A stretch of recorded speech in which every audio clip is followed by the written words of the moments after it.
Picture a morning in March 2002. The queues outside Westminster Hall stretch back through Parliament Square, past the statue of Churchill, all the way to the river. People have been standing in the cold for hours, some since the night before. They are not here for a state funeral of a reigning monarch. They are here for the Queen Mother, the woman who for decades had been the nation's grandmother, round-faced, beaming beneath extraordinary hats, photographed at Cheltenham races and garden parties and jubilees, always there, always smiling.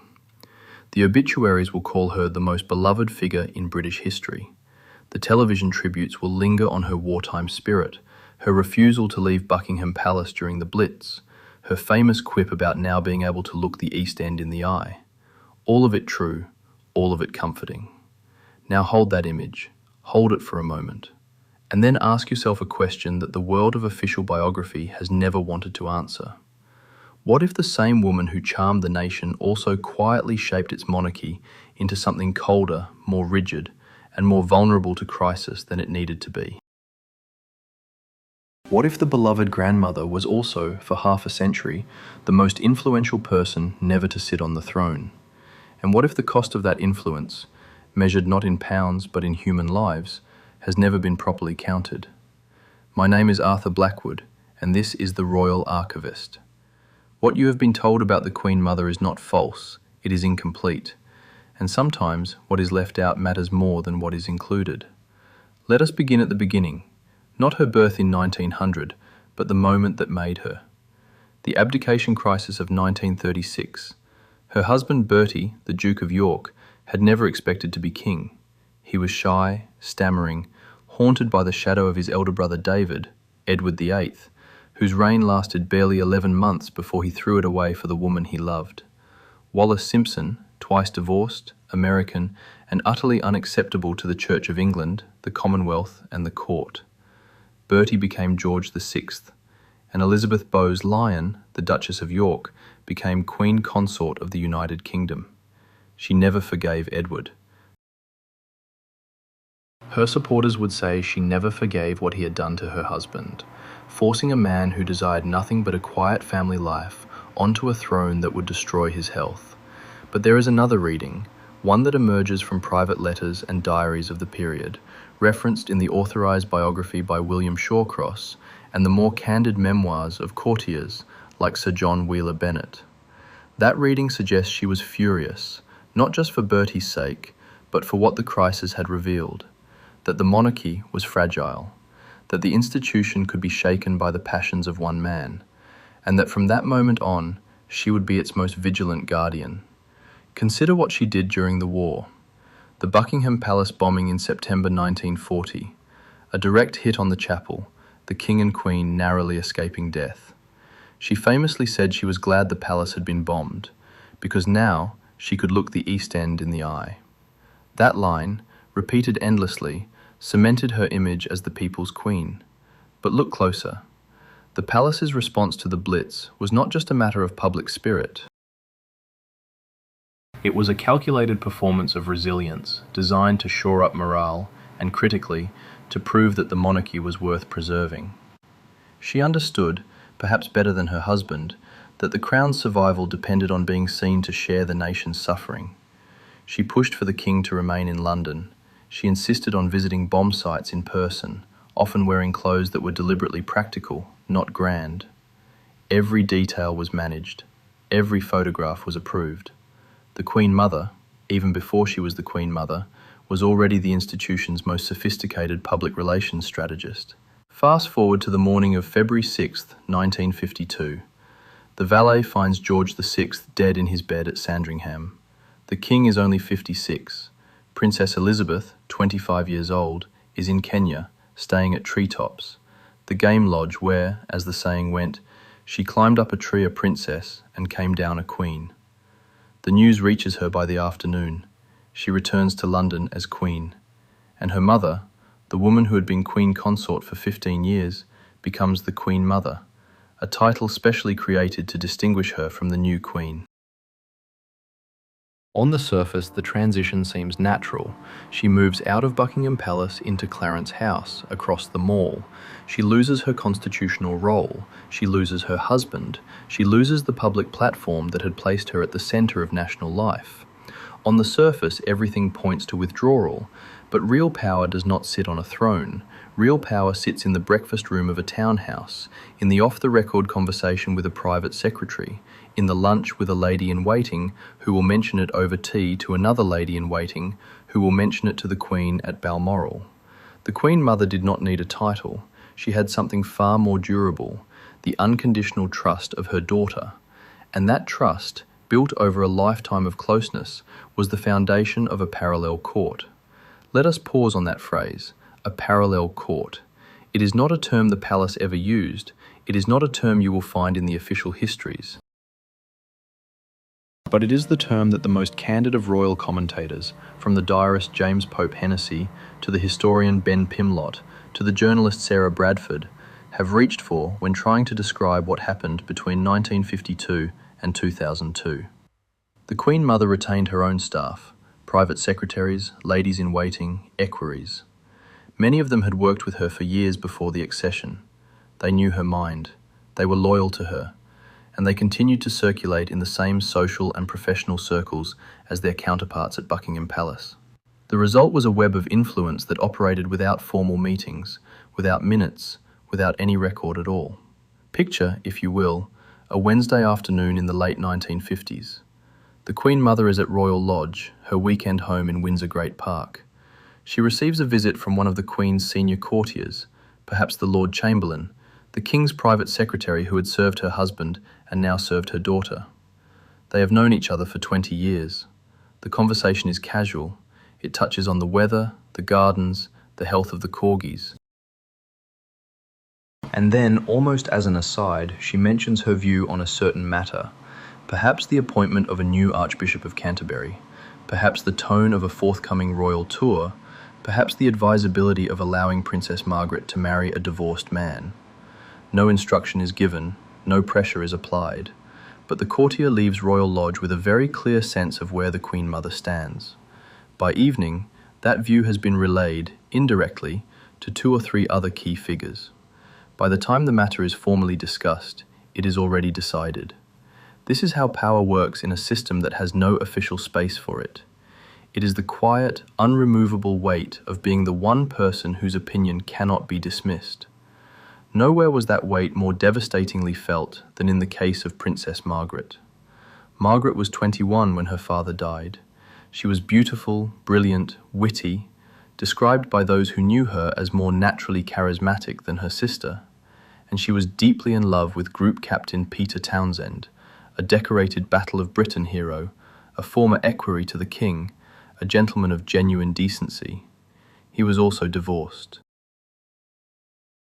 In 1953, that was a fact that the Church of England, the British establishment, and the Queen Mother considered an absolute barrier to marriage. Margaret and Townsend tried to be discreet. They were not discreet enough. At the coronation in June 1953, a journalist captured Margaret quite literally brushing a piece of fluff from Townsend's uniform. The gesture was so intimate that the story broke within days. The palace's response was swift and brutal. Townsend was transferred to Brussels. Margaret was told to wait 2 years. If she still wished to marry him after that, the matter could be reconsidered, but only if she renounced her place in the line of succession and her royal income. Margaret waited. Townsend waited. In October 1955, Margaret issued a statement. She would not marry him. She cited duty. She cited the church. She was 25 years old. For decades, the narrative was that the decision was Margaret's own, a noble sacrifice for the crown. But the private papers that have emerged since, including the letters of Margaret's close friend, Lady Elizabeth Cavendish, and the diaries of the Queen's private secretary, Sir Michael Adine, paint a different picture. The Queen Mother had made her opposition known, not through a direct command, but through the network. Through conversations with the Archbishop of Canterbury, through her influence over courtiers who advised the Queen, through the sheer weight of her disapproval. Margaret later told friends that she had felt not just pressure, but a kind of existential smothering, the sense that the institution she had been born into would crush her if she defied its most cherished rules. She never fully recovered. Her marriage to Anthony Armstrong Jones ended in divorce. Her later years were marked by depression, bitterness, and a loneliness that seemed to deepen as the 20th century drew to a close. The question that haunts historians is this: how much of that was necessary, and how much was the enforcement of one woman's values, amplified through a system that would never say no to her? The pattern repeated itself in other arenas. Consider the modernization of the monarchy. In 1969, the BBC was allowed to film a documentary, Royal Family, which showed the Queen and her family in private moments, cooking, barbecuing, buying a cello. It was a huge success. 20 million people watched it. But within the palace, there was alarm. The Queen Mother's view, expressed in private gatherings at Royal Lodge, was that the Crown's greatest protection had always been its distance. The moment the family began competing for public approval on the public's own terms, something irreversible had begun. That opinion did not kill the documentary, but it shaped the atmosphere. It contributed to the decision not to broadcast it again after 1972. It influenced the instinctive resistance to any further television access for the next 2 decades. And when the royals did eventually allow cameras back in the 1990s, the damage was already done. The public had been starved of access for so long that the revelations of the Panorama interview with Diana, Princess of Wales, felt less like a revelation and more like a dam breaking. The Queen Mother's caution, rooted in a genuine desire to protect the institution, had perhaps made it less able to withstand the scrutiny that modernity inevitably brings. And then there is Diana. Diana Spencer arrived at the palace in 1981, 19 years old, aristocratic background, suitable upbringing, unthreatening profile. She was the perfect template candidate, exactly the kind of wife the institution had always wanted for the heir to the throne. But the template had a flaw. It assumed she would be shaped by the institution, not that she would challenge it. Diana's inner life, her emotional needs, her hunger for love, her unwillingness to accept the cold formality of palace life, did not conform to the rules. The Queen Mother, by all accounts, never actively disliked Diana, but she did not understand her. The values that had sustained the monarchy for generations, duty, silence, sacrifice of self, were precisely the values that Diana could not and would not embody. As the marriage collapsed publicly in the early 1990s, and as Diana began to speak to journalists, to give interviews, to write books with Andrew Morton, the palace found itself frozen. Its instincts, shaped over decades by the Queen Mother's worldview, told it to remain silent, dignified, distant. But silence in the face of Diana's openness only made the palace look cruel. The more the institution tried to preserve its mystique, the more the public turned against it. The Panorama interview in 1995, in which Diana spoke of being failed by the system, was watched by 15 million people. The system that failed her was not just a system of marriage or of Charles's infidelity. It was a system of values that the Queen Mother had spent a lifetime reinforcing, that the crown must be set apart, that personal happiness must yield to institutional duty, that the feelings of a single individual do not outweigh the survival of a 1,000-year-old institution. Diana's tragedy was that she embodied precisely the humanity the monarchy had trained itself to reject. I have told you this much, and I have not yet mentioned the Queen Mother's role in the political battles of the 20th century, her relationships with prime ministers, her quiet influence on foreign policy, her opposition to the Windrush generation, her views on Europe. Those stories will come. But first, I need you to understand something fundamental. The Queen Mother was not a villain. She was not a manipulator in the crude sense. She was a woman who genuinely believed, with every fibre of her being, that the monarchy was worth preserving, not just as a symbol, but as a source of stability, of continuity, of moral leadership. She gave her entire life to that belief.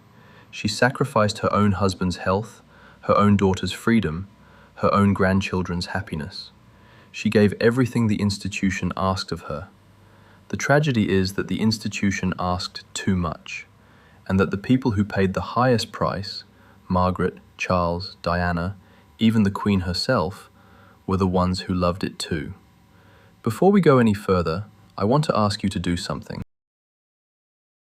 If this story is speaking to you, if you are feeling that familiar mix of fascination and unease that comes from seeing behind the curtain of the fairy tale, then please take a moment to subscribe to the Royal Archivist. Not because I need the numbers, but because this channel exists to tell the stories that the official histories leave out, the stories that challenge the comfortable narrative, the stories that remind us that the people inside the palace are not symbols. They are human beings, trapped in a machine that does not love them back.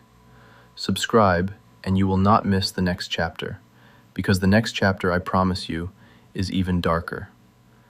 She did not rule Britain, but for half a century she may have influenced the woman who did. And through that woman, she shaped the institution that shaped the lives of everyone around her. What that cost, and who paid it, is a story that has never been fully told, until now. Let us step back from the grand narrative for a moment and consider a single Tuesday evening in October 1957. The dining room at 145 Piccadilly, Clarence House, is lit by candles and the soft amber glow of a fire. The Queen Mother sits at one end of a table that has seen 4 decades of state dinners, family arguments, and off-the-record negotiations. Opposite her is a man who has just returned from Chequers, Harold Macmillan, Prime Minister of the United Kingdom. He is tired. The previous year's Suez Crisis has left Britain humiliated, the empire crumbling, and the Conservative Party fractured. Macmillan has come, ostensibly, to pay his respects to the former Queen Consort. But the real purpose of this dinner is something else entirely. Macmillan needs advice. He needs to know whether the Queen, his young, inexperienced Queen, is being well served by her current private secretary. He needs to know whether the palace will support him in the coming battle with the old guard of the party, the men who still believe Britain can act as a great power alone. The Queen Mother listens. She says very little, but over the course of the evening she allows certain observations to pass her lips.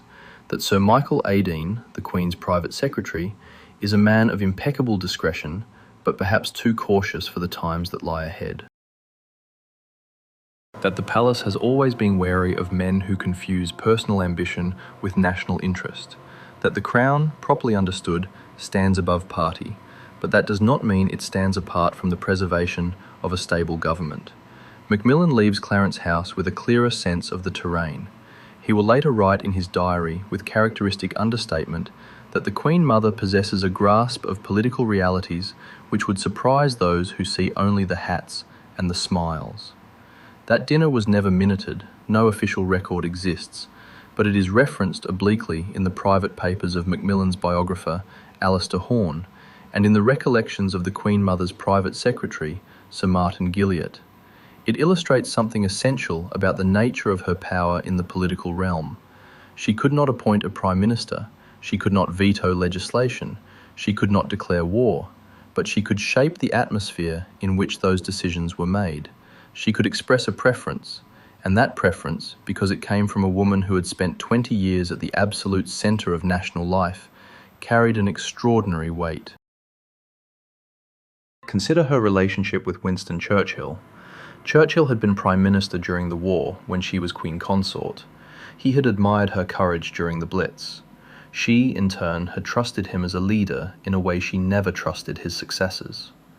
When Churchill returned to Downing Street in 1951, the Queen Mother was still Queen Consort. But after George VI's death, she remained a regular correspondent.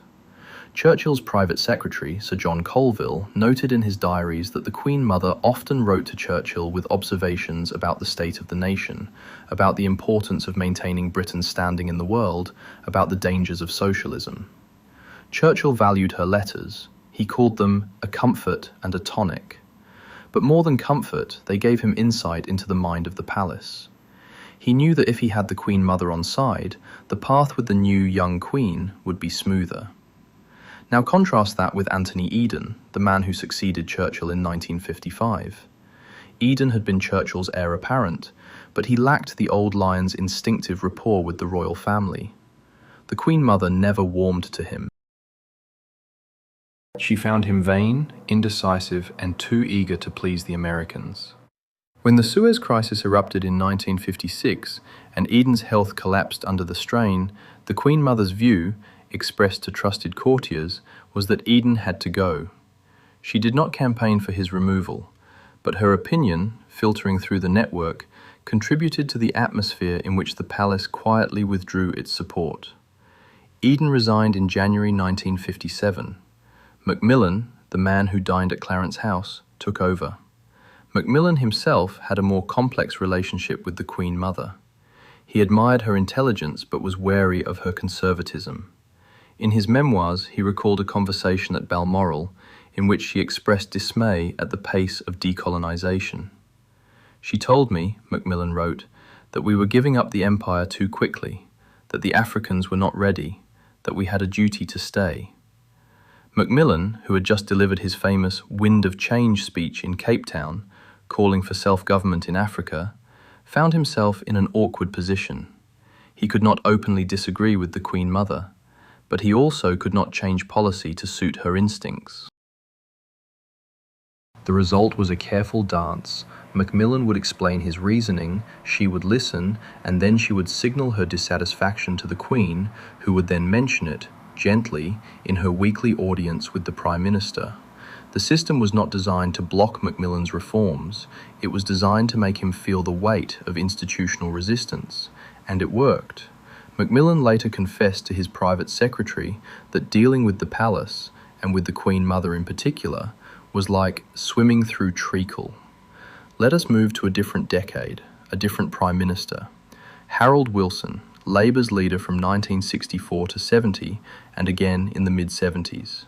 Wilson was the first Labour Prime Minister the Queen Mother had to contend with since Clement Attlee in the late 40s. She was deeply suspicious of his politics. Socialism, in her view, was a threat to the monarchy, to private property, to the established order. But Wilson was shrewd. He understood that the Queen Mother's influence, while real, could be managed through charm and deference. He made a point of attending Clarence House events, of sending her flowers on her birthday, of consulting her, symbolically, on matters of state. He knew that if he could win her over, or at least neutralize her opposition, his relationship with the Queen would be significantly easier, and to some extent, it worked. Wilson's diaries reveal that he found the Queen Mother more open to persuasion than I had expected. But he also noted that she never fully trusted him. "She is a woman of the old world," he wrote, "and the old world does not easily make peace with the new." Now here is where the story becomes truly uncomfortable, because it forces us to confront the ways in which the Queen Mother's worldview intersected with some of the most troubling currents of 20th century British history. She was a product of her class and her time, born in 1900, raised in an aristocratic household that took the empire for granted, married into a family that saw itself as the embodiment of Britishness. Her attitudes towards race, immigration, and the Commonwealth were shaped by that background, and those attitudes did not remain private. Let us look at the Windrush generation. In 1948, the Empire Windrush docked at Tilbury, carrying 492 passengers from the Caribbean. They came to rebuild Britain after the war. Over the next 2 decades, hundreds of thousands followed. The Queen Mother's response, recounted by multiple sources including the journalist Hugo Vickers and the historian Peter Hennessy, was one of deep unease. She believed that Britain was a white country, that mass immigration would change its character irreversibly, and that the Crown had a duty to preserve the traditions and the ethnic composition of the nation. She expressed these views in private conversations, with the Queen, with courtiers, with prime ministers. She did not campaign for restrictive immigration laws, but her influence was felt in the palace's approach to the Commonwealth. The Queen's tours of the newly independent nations of Africa and the Caribbean in the 1960s and 70s were carefully stage-managed to emphasize continuity and hierarchy rather than genuine partnership. The palace's internal memoranda, declassified in the 21st century, show a consistent anxiety about the dilution of the monarchy's British character. The Queen Mother, in her role as a senior royal, reinforced that anxiety. Consider her relationship with the Duke of Edinburgh, Prince Philip. Philip was a modernizer, a man who wanted to drag the monarchy into the 20th century. He had a restless, impatient intelligence that chafed against the protocols and the pieties of the old guard. He and the Queen Mother had a complicated relationship, respectful on the surface, but marked by a fundamental tension. Philip believed the monarchy had to adapt or die. The Queen Mother believed adaptation would kill it. In the early 1960s, when Philip proposed that the royal family should begin paying income tax, a radical idea at the time, the Queen Mother was horrified. She argued that the sovereign's exemption from tax was a symbol of the Crown's special status, and that to surrender it would be to diminish the institution. The proposal was quietly shelved. It would take another 30 years and the public fury over the Windsor Castle fire before the Queen finally agreed to pay tax. Philip's frustration was evident. He later confided to a friend that the Queen Mother ran the place like a Victorian country house, beautiful, dignified, and completely unresponsive to the modern world. And yet, she was not a mere reactionary. She was politically astute in ways that surprised even veteran politicians. Margaret Thatcher, who became Prime Minister in 1979, found an unexpected ally in the Queen Mother. Thatcher was also a product of the old world in some ways. She revered tradition, distrusted continental Europe, and believed in the special relationship with America. The Queen Mother admired Thatcher's resolve, her willingness to stand firm against trade unions, her refusal to apologize for British greatness. The two women developed a genuine rapport.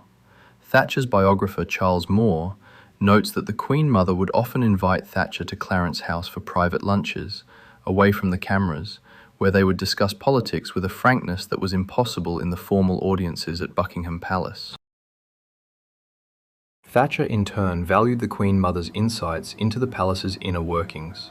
It is said, though never proven, that the Queen Mother's advice helped Thatcher navigate the delicate relationship with the Queen, who was privately uneasy with some of Thatcher's policies, particularly the poll tax and her indifference to the Commonwealth. But the most poignant example of the Queen Mother's political influence and its human cost lies in the story of Prince Charles and his life before Diana. We touched on Diana in Block 1, but let us look now at the decade before her arrival and the deliberate shaping of the heir to the throne. Prince Charles was a sensitive, introspective boy. He had been sent to Gordonston, the cold, Spartan Scottish school that his father had loved, but that he hated. He was bullied, lonely, and deeply unhappy. The Queen Mother's response to this is revealing. She did not intervene to remove him from the school. She believed, as she had believed with Margaret, that the institution's demands must take precedence over individual happiness. He must learn to endure, she told a lady-in-waiting in a conversation recorded in the diaries of Kenneth Rose, the royal biographer. The crown is not a reward for sensitivity, it is a burden, and he must carry it. But she also played a more subtle role. Charles was close to his grandmother. He spent holidays with her at Castle of May in Scotland, where she taught him to fish, to paint, to appreciate the rural life. In many ways, she was the only member of his family who offered him unconditional affection. And yet, that affection came with a price. She reinforced his sense of duty, his belief that his personal desires must be subordinate to his role. When Charles fell in love with Camilla Shand in the early 1970s, the Queen Mother did not oppose the relationship outright. Camilla was from the right social background, she was intelligent, she was exactly the kind of woman the palace might have approved of. Except for one thing, she was not virginal. And the institution, in the early 1970s, still expected the heir's bride to be untouched. The Queen Mother's view, expressed indirectly through courtiers, was that Camilla was unsuitable for the role of Princess of Wales. She did not say it directly, but her opinion was known, and when the palace decided to separate Charles and Camilla in 1973, sending Charles to the Caribbean on a naval tour while Camilla married Andrew Parker Bowles, the Queen Mother's influence was a factor. Charles later told a friend that his grandmother had never forgiven herself for the misery of his marriage to Diana, but at the time she had been part of the system that pushed him towards that misery. Consider the scene in 1980 when Charles was 32 and still unmarried. The pressure from the palace, from the press, from the government was immense. The Queen Mother, now 80 years old, was a central figure in the search for a suitable bride. She had a list of acceptable aristocratic families. She knew the lineage of every eligible young woman in the country. When Diana Spencer was introduced to Charles at a shooting party at Althorpe, the Queen Mother was reportedly pleased. Diana was young, beautiful, well-bred, and, crucially, she came from a family that the Queen Mother had known for generations. Diana's grandmother, Ruth, Lady Fermoy, was a close friend and a lady-in-waiting to the Queen Mother. The match was, from the perspective of Clarence House, perfect. What followed is well known: the fairy tale wedding, the slow, agonizing collapse of the marriage, the bulimia, the depression, the suicide attempts, the palace's cold response. And through it all, the Queen Mother remained in the background, not actively cruel, but not intervening to soften the institution's treatment of Diana. She believed, as she had always believed, that the crown's dignity required distance, formality, and the suppression of personal feeling. Diana's emotional openness was, to the Queen Mother, not a cry for help, but a failure of self-discipline. The diaries of Lady Fermoy, released decades later, reveal that the Queen Mother once said of Diana, "She does not understand the rules, she will not learn them, and that is a tragedy for everyone." The tragedy, of course, was not Diana's alone. It was the tragedy of a system that had been built, refined, and defended by a woman who genuinely believed she was doing the right thing, and who could not see that the right thing was destroying the people she loved. As the 1990s unfolded and the monarchy lurched from crisis to crisis, the separation of Charles and Diana, the publication of Andrew Morton's Diana, Her True Story, the Panorama interview, the Windsor Castle fire, the public demand for the Queen to pay tax, the Queen Mother's influence began to wane. She was in her 90s now, her health was failing. The world had changed around her in ways she could not control. But the reflexes she had instilled in the institution, the instinct for silence, the suspicion of openness, the belief that the crown must never apologize, lingered. They shaped the palace's disastrous response to Diana's death in 1997. The Queen's decision to remain at Balmoral with her grieving grandsons, rather than returning to London, was not directly the Queen Mother's doing. But the culture that produced that decision, a culture that valued privacy over public grief, that saw the outpouring of emotion as vulgar, that believed the monarchy should be above the fray, was, in no small part, her legacy. And here we arrive at the most painful question of all. Did she know? Did the Queen Mother, in her final years, understand the cost of the values she had spent a lifetime defending? There are hints, in the letters she wrote to close friends, that she did.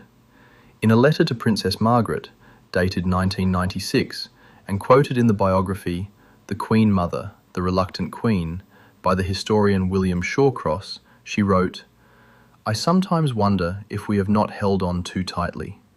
Perhaps we should have let go, allowed the world in, trusted the people more.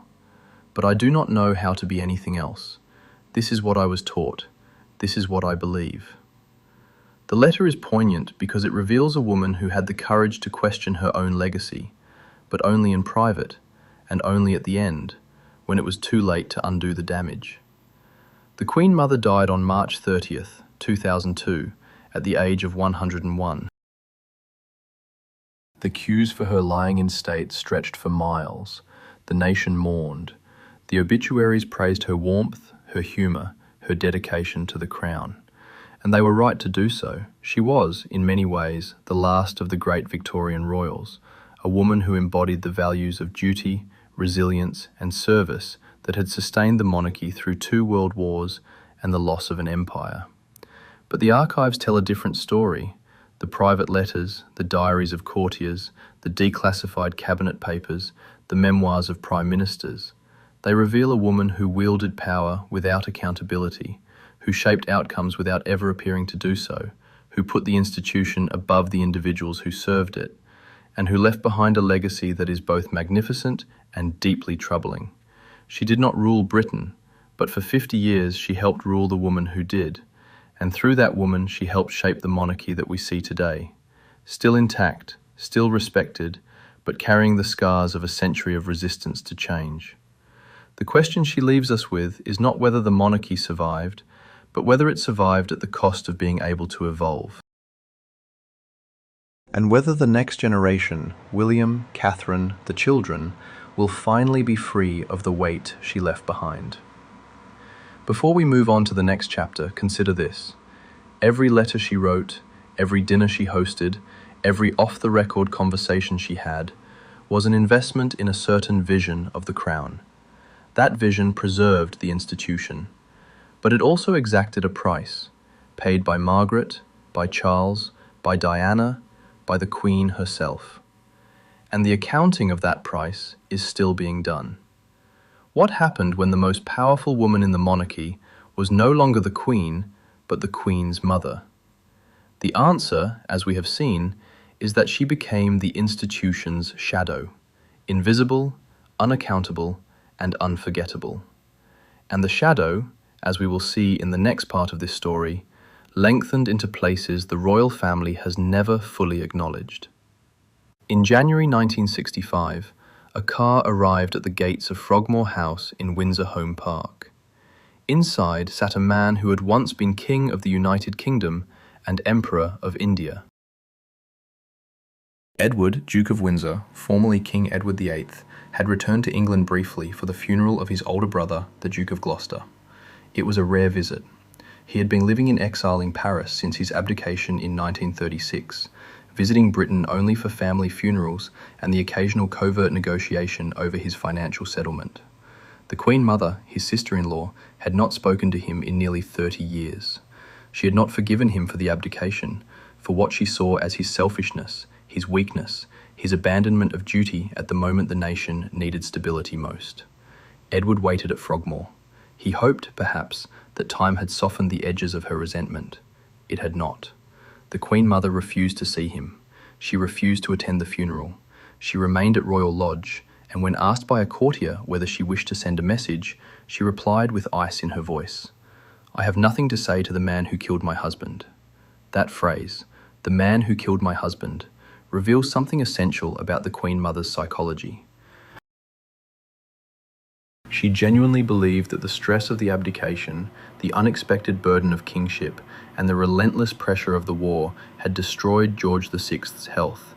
And she was not entirely wrong. The king had been a reluctant monarch, a man who smoked heavily, who worried constantly, whose stammer returned under stress, and who died at 56 of lung cancer and coronary thrombosis. The abdication had forced a shy, delicate man into a position he had never wanted and for which he had never been prepared. The Queen Mother carried that burden with him, but she also carried the rage. That rage never dissipated. It curdled into a cold, enduring policy of exclusion. When the Duke of Windsor died in 1972, the Queen Mother again refused to attend the memorial service at Windsor. She instructed her staff to ensure that no member of the royal family visited his grave in the Frogmore burial ground. Even after death, the Duke was to remain in exile from the family's affections. This episode is more than a footnote. It is a window into how the Queen Mother managed the boundaries of the royal family, who was in, who was out, and what transgression meant. The Duke of Windsor had committed the ultimate sin. He had placed his personal happiness above the institution. For the Queen Mother, that sin could never be expiated, and her determination to enforce that exclusion for decades against the advice of prime ministers, against the wishes of the Queen herself, against the pleas of the Duke's wife, Wallis Simpson, demonstrated the scope of her informal power. She could not dictate policy, but she could create a culture in which certain people were simply not mentioned, not invited, not forgiven. Now let us move from the Duke of Windsor to another figure who fell from grace in the Queen Mother's eyes, though in a very different way. Anthony Armstrong Jones, the Earl of Snowdon, husband of Princess Margaret.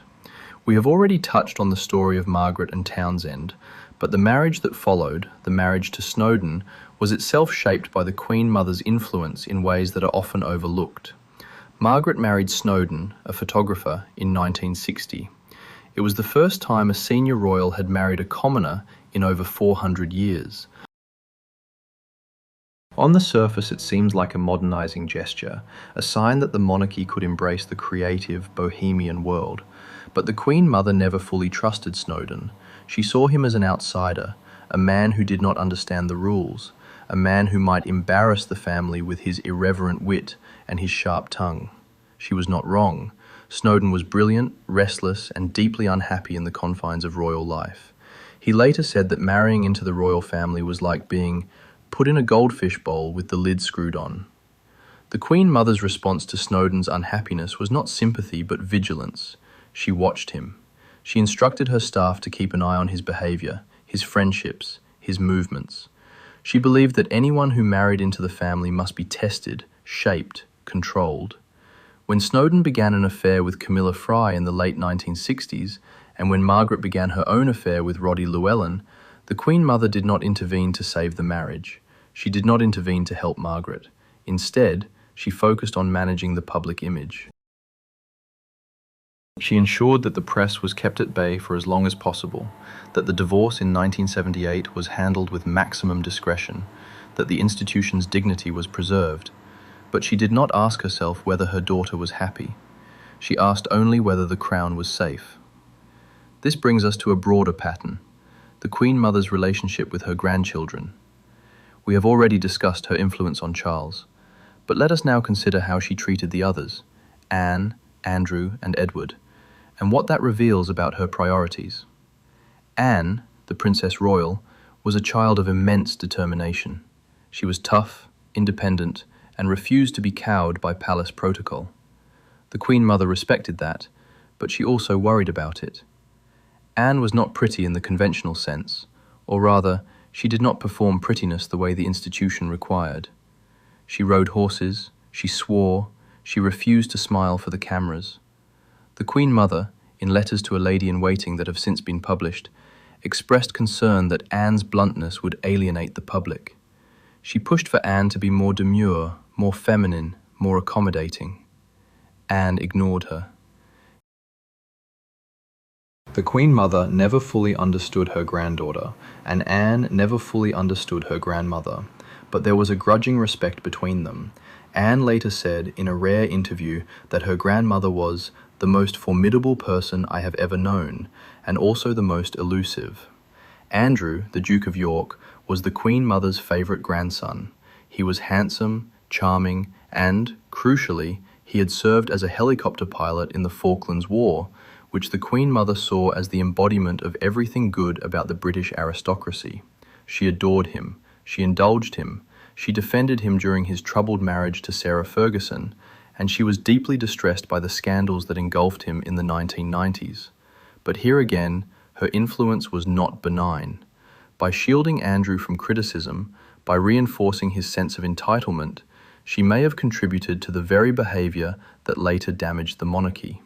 When Andrew faced allegations of sexual misconduct in the 21st century, the Queen Mother was long dead. But the culture of impunity that surrounded him, the sense that he was above the rules, that his position protected him, was one that she had helped create.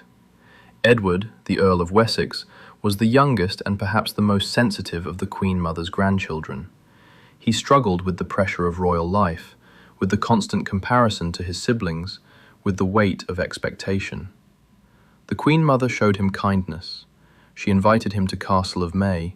She taught him to fish. She gave him the affection that his own parents, absorbed in duty, could not always provide. But she also taught him the same lessons she had taught Charles, that the institution came first, that personal happiness must yield to duty, that vulnerability was weakness. Edward later retreated from royal life, pursuing a career in television production, before returning to royal duties in a limited capacity. The uncertainty, the sense of not quite fitting, was a legacy of the Queen Mother's contradictory messages. You are loved, but only as long as you serve. Now we arrive at the most painful relationship of all, the Queen Mother and Diana, Princess of Wales. We have already touched on Diana's early years, but there is more to say about the years after the separation and the Queen Mother's role in what followed. In 1992, Prime Minister John Major announced to the House of Commons that the Prince and Princess of Wales had separated. The marriage was over. The fairy tale was dead. The palace's response was, as we have seen, shaped by the Queen Mother's instincts: silence, distance, preservation of form. But there was a more active dimension to her involvement. She believed that Diana had become a threat to the monarchy. She believed that Diana's popularity, her ability to connect with the public in ways the rest of the family could not, was destabilizing. She believed that Diana was using the press to wage a war against the institution, and she believed that the only way to neutralize the threat was to marginalize Diana, to starve her of access, to limit her contact with her children, to ensure that the next generation, William and Harry, remained inside the palace's orbit. This was not just suspicion, it was strategy. Courtiers who were loyal to the Queen Mother, and there were many, worked to isolate Diana. They discouraged the Queen from meeting with her. They advised against including Diana in family events. They whispered to journalists, off the record, that Diana was unstable, that she was a danger to herself and to the crown. The Queen Mother herself never spoke publicly against Diana, but she did not need to. Her network did the work for her. Consider the Christmas of 1992, the first Christmas after the separation. Diana was not invited to Sandringham. She spent the holiday alone at Kensington Palace. The decision was presented as mutual, but it was not. The Queen Mother had made her view clear. Diana was no longer part of the family. The message was devastating for Diana, who had always craved the warmth of the royal family, who had hoped that separation would not mean complete exile. She wrote to a friend that she felt like a ghost, already dead to them. The exclusion was not just emotional, it had political consequences. By cutting Diana off from the family, the palace ensured that she had no voice in the decisions that affected her children, no platform within the institution, no channel to influence policy. She was reduced to an outsider, fighting alone. When Diana died in 1997, the Queen Mother was at Balmoral. She learned of the crash in the early hours of August 31st. Her reaction, recorded in the diaries of her private secretary, was one of shock and grief, but also of fear. She understood instantly that the public would blame the palace. She understood that the outpouring of emotion would be directed against the institution that had rejected Diana, and she understood that the monarchy was facing its gravest crisis since the abdication. What followed is well known. The Queen's refusal to return to London, the silence of the palace, the growing anger of the crowds, the pressure from Tony Blair, the eventual broadcast on the eve of the funeral. But what is less well known is the Queen Mother's role in that decision. She advised the Queen to stay at Balmoral. She believed that returning to London would be a sign of weakness, that the royal family should not be seen to bow to public pressure, that Diana was no longer a member of the family and deserved no special treatment. That advice was later described by one senior courtier as the worst piece of advice the Queen ever received. The courtier, who spoke on condition of anonymity to the historian Robert Harris, said that the Queen Mother did not understand that the world had changed. She thought the old rules still applied. They did not.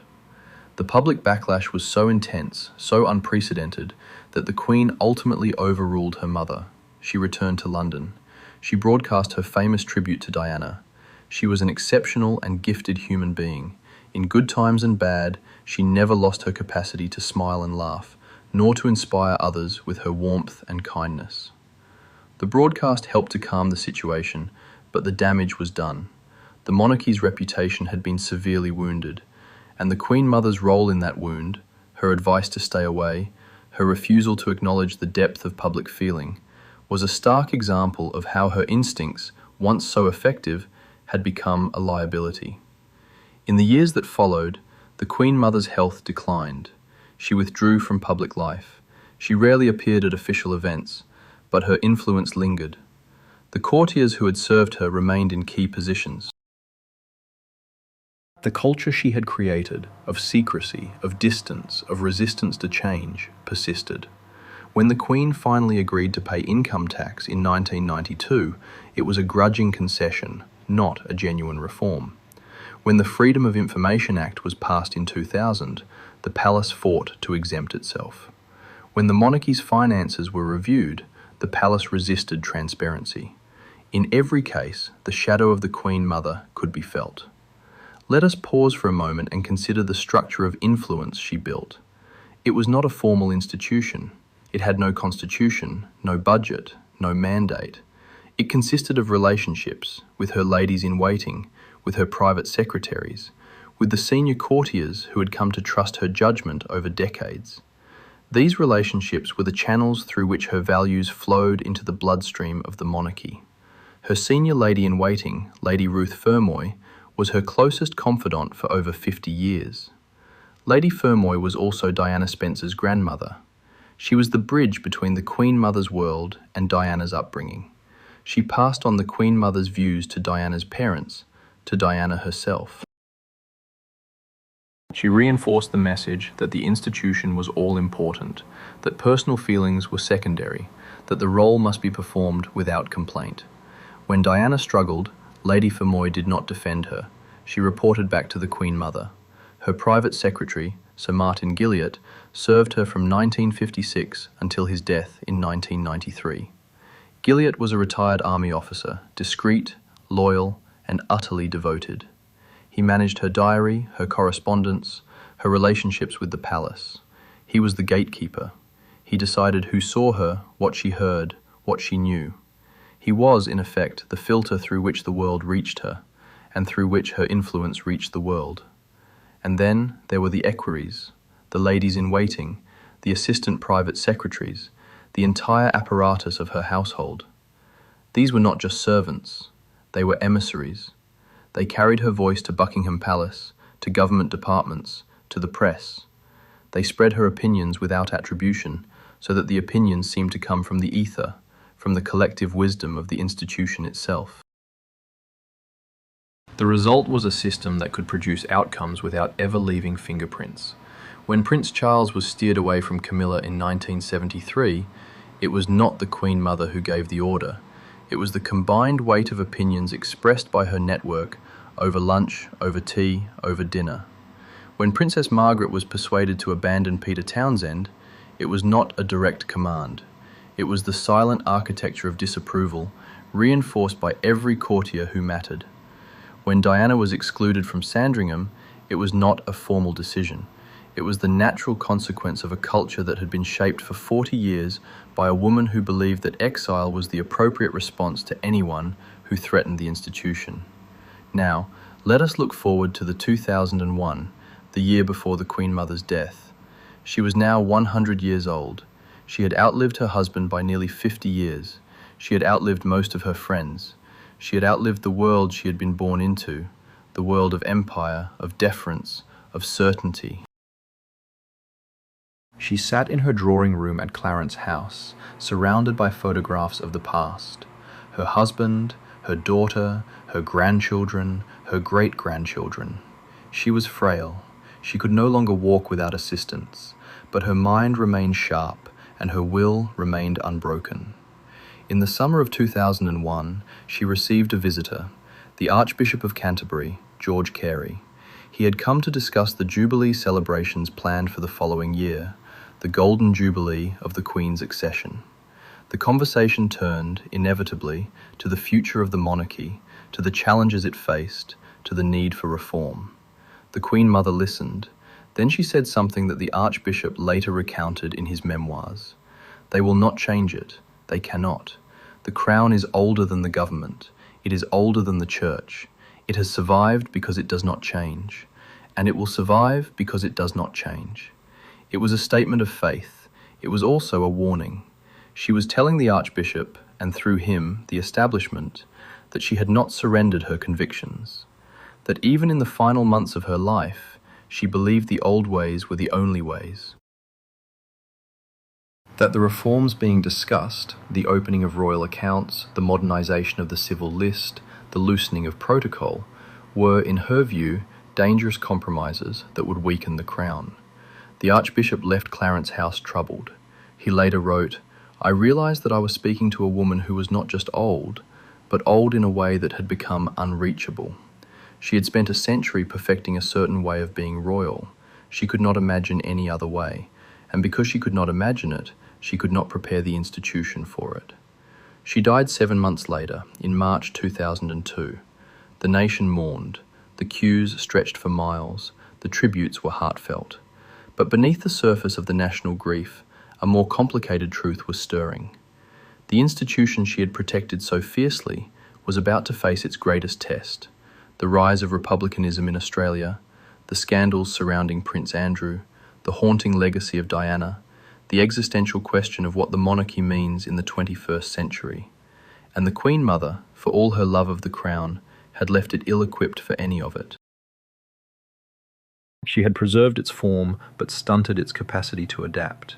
She had protected its dignity but suppressed its humanity. She had been the institution's most loyal servant and perhaps its most formidable obstacle. As the crowd filed past her coffin in Westminster Hall, they saw only the beloved grandmother, the woman who had smiled through the war, the woman who had never put a foot wrong. They did not see the parallel court, the decades of quiet decisions, the lives that had been shaped and broken by her values. They did not see the shadow she had cast over the monarchy for half a century.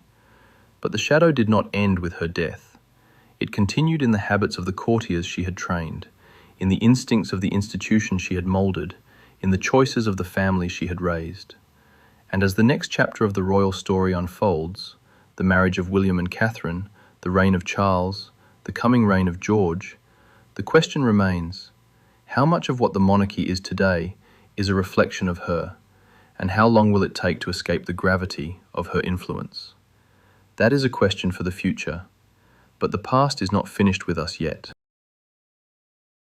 There is one more story to tell, a story about a woman who loved the crown more than she loved the people who wore it.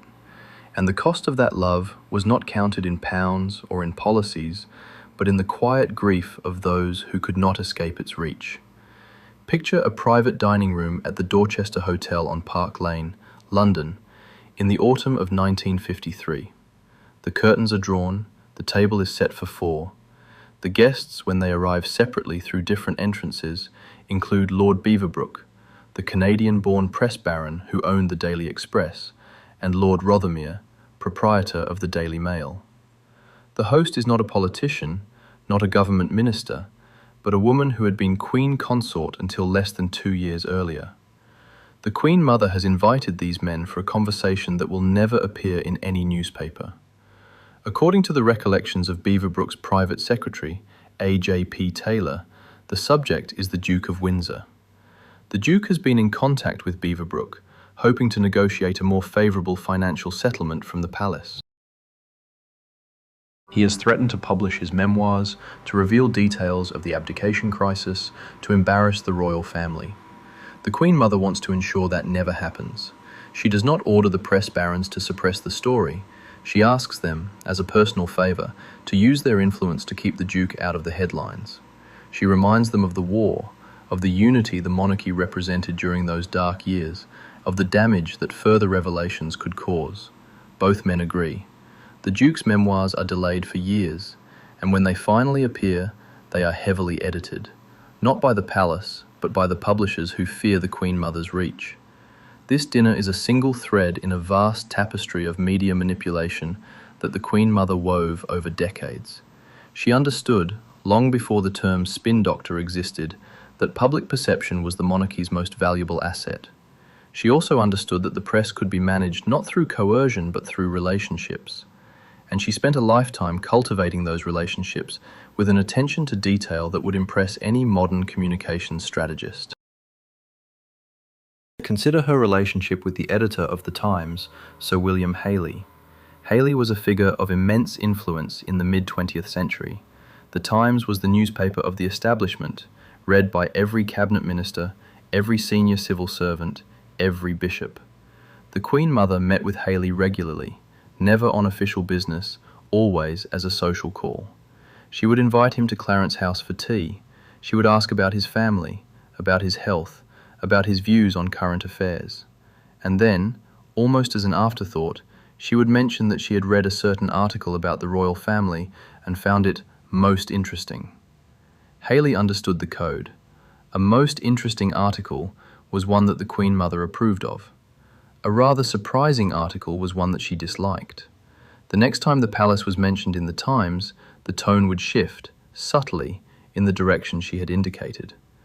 The Queen Mother's influence extended beyond the broadsheets. She had a particular relationship with the Daily Mail, which under Lord Rothermere and later his son Vere Rothermere was consistently pro-monarchy. She wrote personal letters to the editor, discreetly thanking him for favourable coverage. She also knew how to punish. When the Daily Mirror published a critical cartoon about the Queen in 1957, the Queen Mother refused to invite the Mirror's proprietor, Cecil King, to any royal event for the next 5 years. Attendance at royal occasions was a social currency that mattered enormously to the press barons of the time. Being excluded from the guest list at a royal wedding or a garden party was a mark of shame. The message was clear: support the institution or be cut off from its warmth. But the most powerful demonstration of the Queen Mother's media management came during the 1960s and 70s, when the royal family faced growing scrutiny from a new generation of journalists. The satirical magazine Private Eye began publishing articles that ridiculed the monarchy, that hinted at scandals, that questioned the institution's relevance. The palace's official response was to ignore it, silence, as always, being the preferred defense. But the Queen Mother took a different approach. She identified journalists at Private Eye who had family connections to the aristocracy and quietly applied pressure through their relatives. She used her network of ladies-in-waiting to spread counter-narratives among the society circles where the magazine's writers moved. And she ensured that anyone who wrote unfavourably about the monarchy found themselves excluded from the social events that were the lifeblood of the British elite. There is a specific example that deserves attention. In 1969, Private Eye published a series of articles about the royal family's finances, revealing the extent of the tax exemptions and the secret payments from the civil list. The articles were written by a journalist named Paul Foote, a committed Republican and a nephew of the Labour leader Michael Foote. The Queen Mother was furious. She did not attack Foote directly. Instead, she instructed her private secretary to contact the editor of the Daily Express, which was then owned by Lord Beaverbrook's successor, to ensure that Foote never received any cooperation from royal sources. She also ensured that Michael Foote, the uncle, was reminded, through intermediaries, that his nephew's activities were damaging his own standing within the Labour Party, which at that time was still broadly monarchist. The pressure worked. Paul Foote later wrote that he had found it extraordinarily difficult to get anyone within the palace to talk to him, and that the stories he did publish were based entirely on public records. The transparency that might have served the monarchy in the long run had been suppressed in the short term. Now let us turn to the 1980s and the rise of tabloid journalism. The Sun, the Daily Star, and the News of the World had transformed the British press landscape. They were less deferential, more aggressive, and obsessed with the private lives of the royals. The palace struggled to adapt. But the Queen Mother, by now in her 80s, had not lost her touch. She cultivated a personal friendship with Sir Larry Lamb, the editor of The Sun from 1975 to 1981. Lamb was a working-class man from Yorkshire who had risen through the ranks of journalism. He was not the kind of person the Queen Mother would normally have socialised with, but she invited him to Clarence House, to Royal Lodge, to Balmoral. She listened to his stories. She remembered his wife's name. She asked after his children. Lamb was charmed. He later wrote in his memoirs that the Queen Mother was the most disarming conversationalist I have ever encountered. The result was that The Sun, under Lamb's editorship, was consistently favourable to the monarchy, and particularly to the Queen Mother. When the tabloids began to publish stories about Princess Margaret's affairs, The Sun was notably restrained. When the Falklands War broke out in 1982, The Sun's coverage of Prince Andrew's service was positive and respectful. The Queen Mother's personal touch had ensured that the country's largest circulation newspaper was, for the most part, on the side of the institution. But the most subtle and perhaps the most consequential of the Queen Mother's media interventions came in the early 1990s, when the marriage of Charles and Diana was collapsing. The press was full of stories about Camilla, about Diana's bulimia, about the couple's separate lives. The palace's official line was that the marriage was fine, that the stories were exaggerated, that the couple was working through their problems. The Queen Mother knew this was untrue, but she also knew that admitting the truth would be catastrophic. So she worked behind the scenes to manage the narrative. She cultivated a small group of journalists whom she trusted: Charles Moore of the Daily Telegraph, Max Hastings of the Evening Standard, and Simon Jenkins of the Times. She met with them privately, always off the record. She gave them her perspective on the crisis. She told them that Diana was unstable, that Charles was doing his best, that the institution was under attack from forces it could not control. These journalists, who were broadly sympathetic to the monarchy, wrote articles that reflected the Queen Mother's views, articles that blamed Diana for the breakdown, that described her as difficult, that portrayed Charles as a victim. The public, reading these articles, absorbed the narrative. It was a classic example of influence without authority. The Queen Mother did not control the press, but she shaped the environment in which the press operated. The problem was that Diana was also talking to journalists, and she was far more effective at it. Diana had an instinctive understanding of the modern media that the Queen Mother could never match. Diana knew that personal vulnerability was more compelling than institutional dignity. She knew that a tearful interview would reach more people than a carefully managed off-the-record briefing. And she knew that the public, in the 1990s, was far more likely to sympathize with a suffering individual than with a silent institution. The climax came in November 1995 with Diana's Panorama interview. The Queen Mother, according to her private secretary, watched the broadcast at Clarence House. She was reportedly shocked by Diana's composure, by her directness, by the way she spoke about the palace as a cold and uncaring system. Diana's most devastating line, "There were 3 of us in this marriage, so it was a bit crowded," was delivered with a calm that the Queen Mother found deeply unsettling. After the broadcast, the Queen Mother said to a lady-in-waiting, "She has destroyed him. She has destroyed all of us." It was a revealing statement.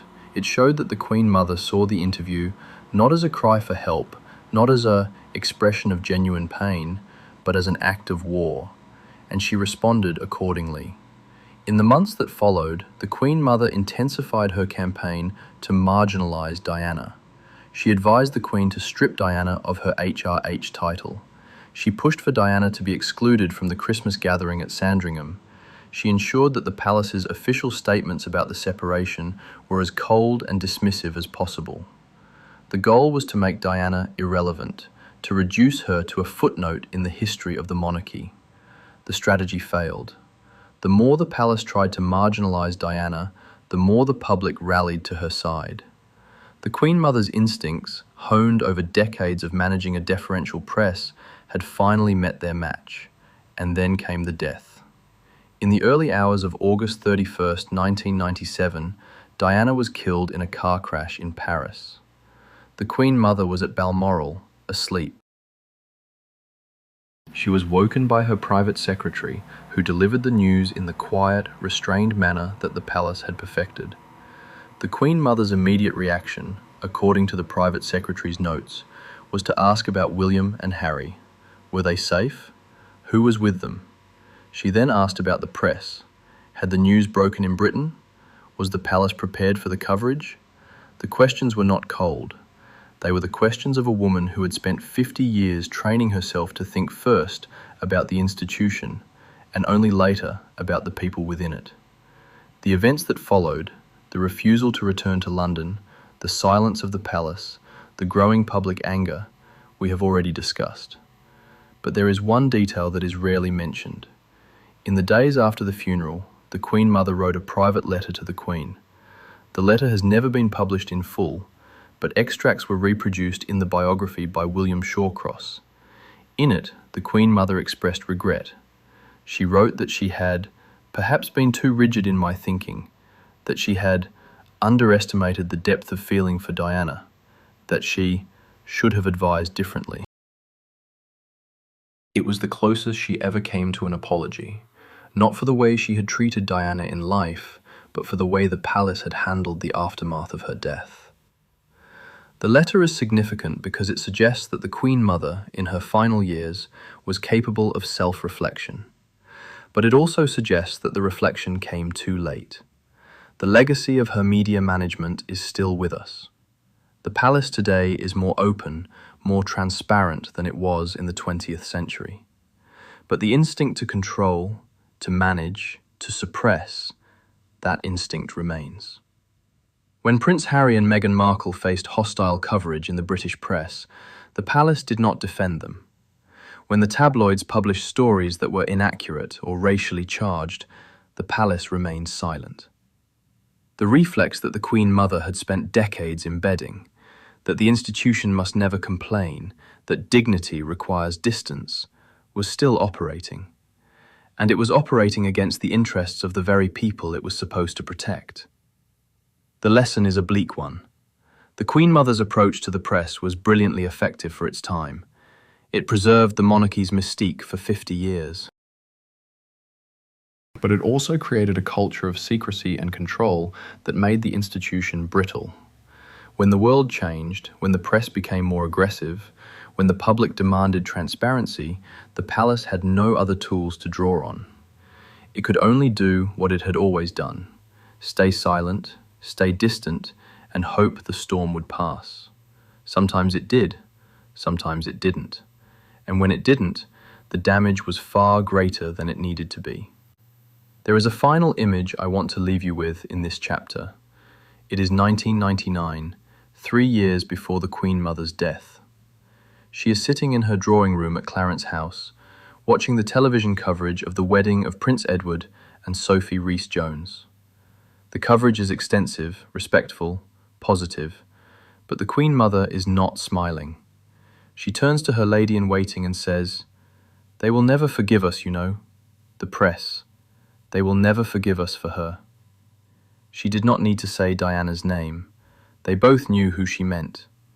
The Queen Mother understood, in that moment, that the press was not a weapon she could control forever.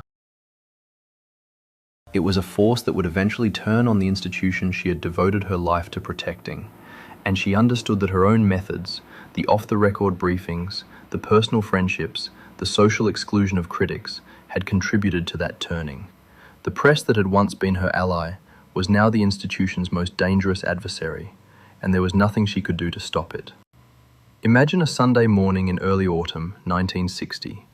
The bells of Crathy Kirk, the small granite church on the Balmoral estate, are calling the congregation to worship. The Queen Mother walks up the gravel path, her head covered, her Bible in hand, her step unhurried. She is not the monarch today, she is a worshipper, or so the scene appears. The minister, a modest man named John Lamb, greets her at the door. He is nervous. He knows that his sermon will be listened to not just by the Queen Mother, but by her daughter, the Queen, and by the entire royal household. He knows that the Queen Mother has a particular sensitivity to theological matters, that she has strong views on the role of the Church in national life, and that she is not shy about expressing them after the service over tea. This Sunday scene played out hundreds of times across 6 decades, but it was never merely worship. It was a form of soft power that extended deep into the institutional heart of the Church of England, the established church, the church of the monarchy, the church that had crowned the Queen and that would, in time, marry and bury her family. The Queen Mother understood, perhaps better than any royal since Queen Victoria, that the church was not just a spiritual institution. It was a bulwark of the Crown's authority.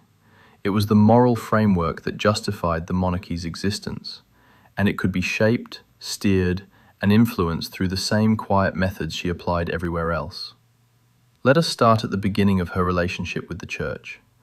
Elizabeth Bowes-Lyon was born into a family that took its Anglicanism seriously. The Earl of Strathmore, her father, was a devout man who read prayers daily. The family attended church twice on Sundays. The Bible was read aloud after dinner. This was not a perfunctory faith, it was a lived one, and it shaped the Queen Mother's worldview in profound ways. She believed that the monarchy was ordained by God, that the coronation was a sacred sacrament and that the Queen's duty was not merely constitutional but divine. This belief gave her a certainty that was unshakable. It also made her deeply suspicious of any reform that threatened to secularize the institution. Consider her role in the appointment of Archbishops of Canterbury. The formal process was that the Prime Minister would recommend a candidate and the Queen would formally appoint. But behind the scenes, the Queen Mother's views were well known, and they carried weight.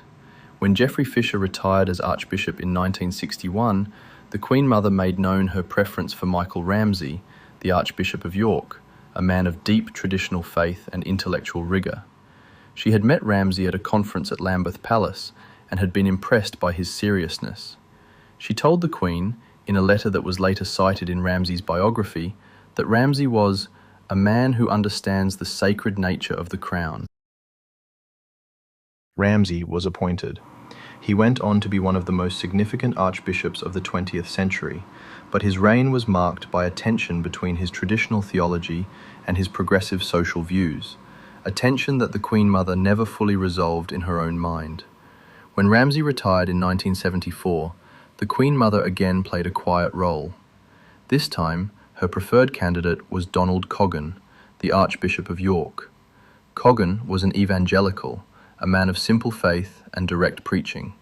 He was less intellectual than Ramsay, but he shared the Queen Mother's conviction that the Church must stand firm against the tide of secularism. She invited Coggan to Clarence House for dinner in 1973, just before the appointment was announced. According to Coggan's diary, the Queen Mother spoke at length about the importance of the monarchy and the Church standing together against the forces of modernism. She asked him whether he would be prepared to defend the doctrine of the coronation, the sacred character of the royal family, the necessity of deference. Coggan assured her that he would. He was appointed the following year. But the most revealing episode came in the 1980s, when the Church was torn apart by the debate over the ordination of women. The Queen Mother was opposed to the ordination of women. This was not merely a theological position, it was a political one. She believed that if women could be priests, the Church would lose its masculine authority, and that the monarchy, which also relied on a hierarchical male-dominated structure, would be weakened by association. She did not campaign publicly, but she made her views known to the Archbishop of Canterbury at the time, Robert Runcie, in a series of private meetings at Clarence House. Runcie was a moderate, a man trying to hold the Church together. The Queen Mother's pressure added to his difficulties. He later told a colleague that, "The Queen Mother is a formidable obstacle to change. She does not argue. She simply states her position, and the weight of her presence makes disagreement feel impossible." The ordination of women was eventually approved in 1992, after the Queen Mother had turned 92. She did not live to see the first women priests ordained. But she had made her opposition felt, and the delay, the decades of debate, the resistance from the traditionalist wing, was in part a reflection of the influence she had exerted behind the scenes. Now let us turn to a subject that cuts even closer to the bone, the Church's teaching on marriage, divorce, and remarriage. This was not an abstract theological question for the Queen Mother. It was the battleground on which the happiness of her family had been sacrificed. We have already discussed Princess Margaret and Peter Townsend. The Church's opposition to divorce was the formal reason the marriage could not proceed. But what is less well understood is the role the Queen Mother played in ensuring that the Church's position remained rigid. In the months after Margaret's decision, the Archbishop of Canterbury, Geoffrey Fisher, was under pressure from some liberal churchmen to relax the rules on the remarriage of divorced persons, at least in exceptional cases. The Queen Mother met with Fisher privately and made clear that any such relaxation would be deeply damaging to the monarchy. She argued that the Crown's moral authority depended on upholding the Church's teaching. Fisher, who was already a conservative, needed little encouragement. The rules were not relaxed. They remained in place for another 40 years. When Prince Charles married Camilla Parker Bowles in 2005, the Church had finally changed. The Archbishop of Canterbury, Rowan Williams, approved the marriage in a civil ceremony followed by a blessing, but the tension was palpable. The Church had been forced to accommodate the reality of royal divorce, and many traditionalists felt betrayed. The Queen Mother, had she lived, would have been among them. The most painful intersection of the Queen Mother's religious influence and her family's personal lives came with the marriage of Princess Anne. Anne had divorced Mark Phillips in 1992. She wished to remarry Commander Timothy Lawrence, a naval officer. But the Church of England at that time still forbade the remarriage of divorced persons in church. Anne was forced to marry in a civil ceremony, then attend a private blessing. The Queen Mother was deeply distressed. She believed that the monarchy should set an example, that marriage was for life, that divorce was a failure of duty. She did not publicly criticize Anne, but she made her disappointment known within the family. The coldness between grandmother and granddaughter lasted for years. The irony, of course, is that the Queen Mother's own daughter, the Queen, had presided over a family in which divorce had become almost the norm. Of her 4 children, 3 were divorced.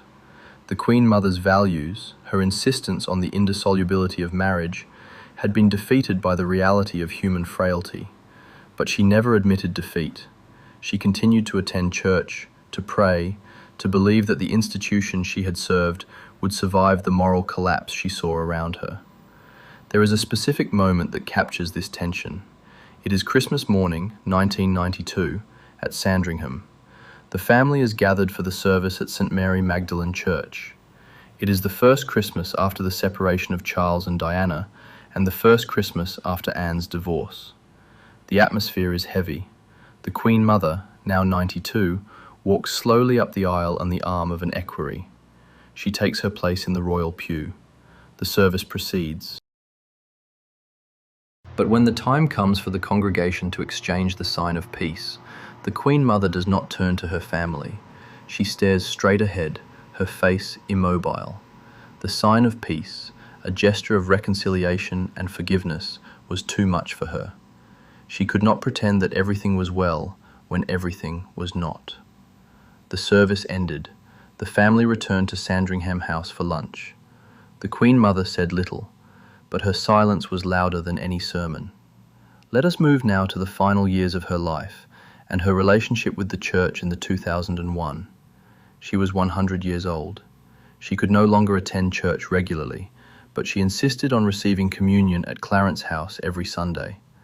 The private chaplain, the Reverend John Ovenden, would arrive with the elements, and she would receive the sacrament in her drawing room, surrounded by photographs of her husband and her daughter. It was a scene of profound devotion, but also of isolation. The church she had loved and served was changing without her. The pews were emptying. The moral authority she had fought to preserve was eroding, and she was powerless to stop it. In February 2002, just a month before her death, she received a final visitor from the church, the Archbishop of Canterbury, George Carey. He had come to discuss the arrangements for her funeral, which would take place at Westminster Abbey and Windsor. But the conversation, as recorded in Carey's memoirs, turned to the future. The Queen Mother asked him whether he thought the monarchy would survive the 21st century. Carey replied that he believed it would, if it continued to adapt. The Queen Mother shook her head. "It must not adapt," she said. "It must remain what it has always been, the church and the crown together. That is the only way." Carey left Clarence House troubled. He later wrote, "I realized that I was speaking to a woman who had given her entire life to a vision of England that was already passing. She could not accept that the world had changed, because to accept it would be to admit that her sacrifices had been in vain." She died a month later. Her funeral at Westminster Abbey was a magnificent, solemn, deeply Anglican service. The prayers were ancient, the hymns were familiar. The Archbishop of Canterbury presided. The Queen, her daughter, sat in the front pew, dressed in black.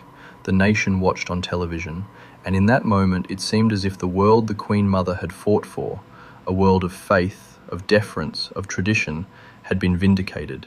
But the reality was different. The church that buried her was already in decline. The monarchy that mourned her was already struggling to find its place in a secular, multicultural Britain. The values she had defended were no longer the values of the nation. The institution she had served so faithfully was already preparing for a future that would look nothing like the past. And yet, as the service ended, As the coffin was carried out of the abbey, as the bells tolled, one thing was clear. For 101 years, Elizabeth Bowes Lyon had believed in something. She had believed in the crown. She had believed in the church. She had believed in the sacred bond between them. And she had fought, quietly, relentlessly, without ever appearing to fight, to preserve that bond. Whether she was right or wrong, whether her legacy is one of preservation or stagnation, is a question that will be debated for generations. But as the sun set over Windsor on the evening of her burial and the family gathered at St. George's Chapel for a final prayer, there was a sense of something ending, not just a life, an era, a way of being royal, a way of being British. And the question that remains as we close this chapter is not whether the Queen Mother was a good woman or a bad woman. It is whether the world she leaves behind will ever fully understand the price of the love she gave to the crown, the price paid by herself, by her family, and by the institution itself. The answer to that question is still being written, and as we will see in the next part of this story, the writing has not been kind.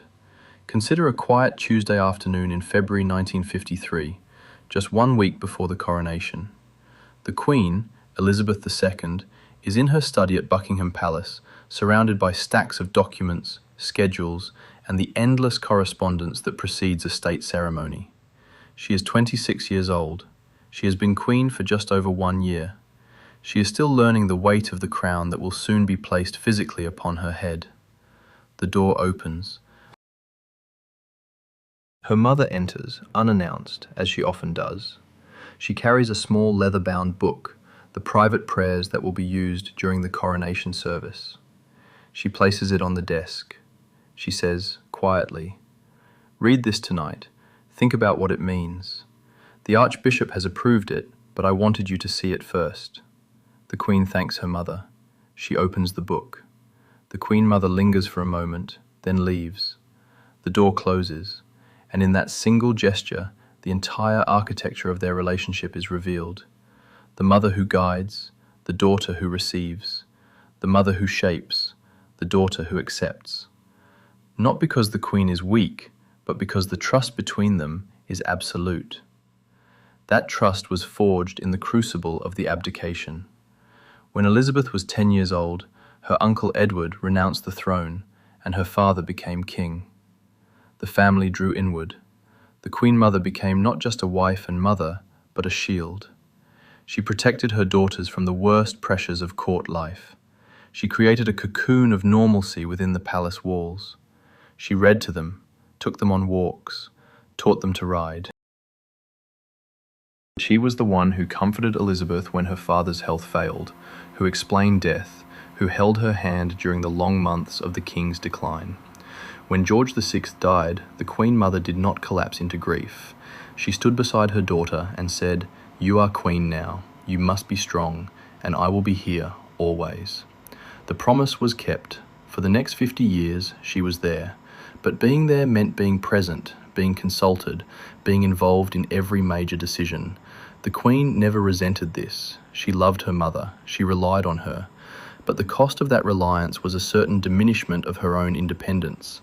Every time the Queen made a decision, she knew her mother would have an opinion. Every time she appointed a private secretary, she knew her mother would have a view. Every time she navigated a crisis, she knew her mother would be watching. Not judging exactly, but evaluating.